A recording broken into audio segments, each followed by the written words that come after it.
Christian and his friends are digging 20 meters down, taking turns at 24-hour shifts.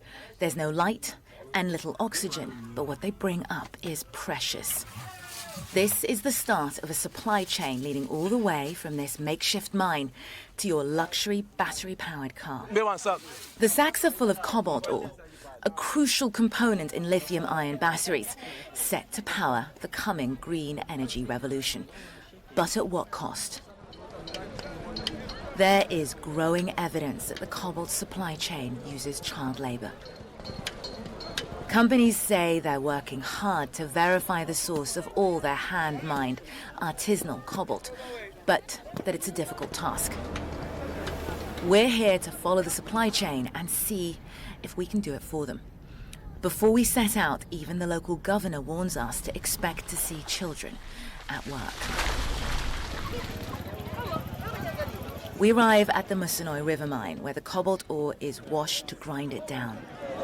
Although we've been given permission to film here, as soon as they see us, officials begin to scare the children away. Not all of them, though, are fast enough. Some work on. One young boy staggers under his load. His friend sees the camera, and he drops his sack. They've clearly been warned. A mining ministry official spots this boy carrying cobalt has been captured by our cameras.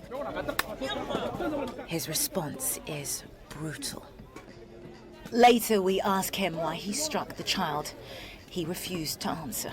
We've now witnessed for ourselves that children are working here, that they are involved with the production of cobalt, and we've seen the products of that child labour loaded onto a variety of different vehicles. I'm going to jump into this car that's headed to one of the main public selling cobalt depots. I'm told we're going to Kabasa Market. This is where the cobalt is bought by brokers. It's where it first enters the supply chain. The car company Tesla, for one, says its cobalt sources are audited and issued with certificates of origin. They wouldn't say from where or how, but there is no sign of certification here. We watch the brokers set the price, and none of them ask where the cobalt is from or how it was mined. Artisanal mining output tripled, and the fear is even more children are being pressed into labor. Why? Because cobalt is skyrocketing in price. Supplying your green electric car comes at a cost. We have permission to film here, but local mining officials once more try to stop us. Our producer captures the scene on a hidden camera. The government says it's working to combat child labor, but the same mining ministry officials tasked with enforcing an ethical supply chain have been the ones attempting to block our investigations. A police officer arrives and we're told we need to leave for our own safety. We do. But not before we spot a red truck loaded up and leaving the very same market. It matches the distinctive red of the trucks used by one of the main international cobalt supply firms, China's Congo Dongfang Mining, CDM. We decide to follow it. We can't afford to lose him because where he delivers that cobalt load, that is the link between the children that you saw down there on the riverfront and the global markets. As the truck pulls into its final destination, guards rush out to block our cameras. Stop. Let's go. We later receive a warning phone call. This facility is under the protection of the Presidential Guard. We're told to stay away. What's going on? That appeared to be a CDM truck, but this isn't a CDM facility. Tax records show it was declared non-operational 3 years ago. Rising smoke and export records show cobalt is still produced here.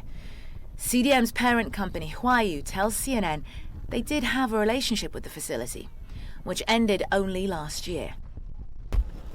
They're disturbed enough to launch an investigation into our findings, although they state other companies also use red trucks.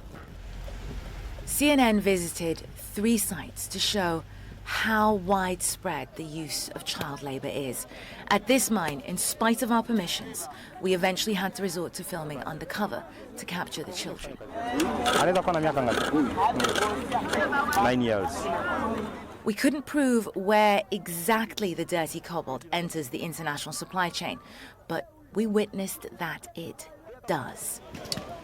Mercedes-Benz, Tesla, Fiat Chrysler, among others, say they have a zero-tolerance policy for the use of child labor, but they acknowledge they are unable to fully map their supply chain due to its complex nature. Car makers simply cannot promise consumers their products are 100% child labor free. This is the artisanal mining cooperative called Kasulu. It's run by the main international supplier, CDM. Rows and rows of red trucks like the one we followed await pickup here. Access and entry are controlled to block the presence of children, and certificates of origin, CDM say, are dispensed in controlled circumstances. This is what the big brand names who source their cobalt from Congo believe governs their supply. But this is the exception, not the norm. The cobalt from Kasulu accounts for less than a quarter of the country's artisanal cobalt export. Here, the Ministry of Mining has to countersign for the certificate of origin to be considered valid. So, the very same entity whose officials CNN found complicit in hiding the presence of child labor at the artisanal mines we visited is responsible for certifying the cobalt here is child labor free. After 10 days in Congo, our contacts advise us to leave for our own safety. But what have we learned? At the main markets, nobody asks where the cobalt for sale is mined or how. We followed a truck to an operation that is pumping dirty cobalt into the international supply chain under the aegis of the Congolese Presidential Guard. We witnessed mining ministry officials harassing children to hide them from our cameras, while others blocked our filming. All employed by the same Congolese authority car makers entrust to issue this certification. But from what we've witnessed, it's clear no manufacturer can fully assure you that your electric car is truly ethical.